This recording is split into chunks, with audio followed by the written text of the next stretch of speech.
সকলোকে নমস্কাৰ জনাই মই আজিৰ ভিডিঅ'টো আৰম্ভ কৰিলোঁ। সদায়তো কাপোৰৰ ভিডিঅ' দিয়ে থাকোঁ, আজি অকণমান ব্যতিক্ৰমী মই ভাবিলোঁ ঘৰতে আছোঁ, অন্য এটা কিবা অকণমান ভালদৰে বনাই খাওঁ। সেইবুলি অকণমান চিকেন আছিলে, চিকেন আৰু এয়া চাগে চিনি পাইছে আপোনালোকে, তিলেৰে চিকেন বনাই খাম বুলি ভাবি ৰেডি কৰি ল'লোঁ বস্তুখিনি।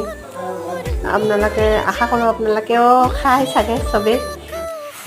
এয়া তিল বটি ল'লোঁ, লগত চিকেনখিনিও ভজা হৈ গ'ল। ঢালি দিলোঁ।